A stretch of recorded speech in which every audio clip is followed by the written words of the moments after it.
اللهم أهله علينا باليمن والإيمان والسلامة والإسلام. ربي وربك الله، هلال رشد وخير.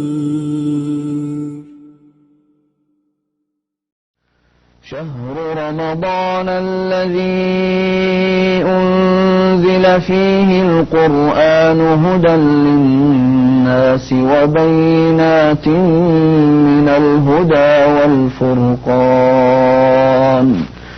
فمن شهد منكم الشهر فليصمه، ومن كان مريضا أو على سفر فعدة من أيام أخر، يريد الله بكم اليسر ولا يريد بكم العسر، ولتكملوا العدة ولتكبروا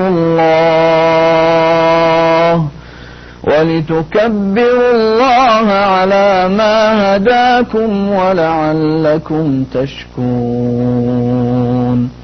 وإذا سألك عبادي عني فإني قريب أجيب دعوة الداع إذا دعان، فليستجيبوا لي وليؤمنوا بي لعلهم يرشدون.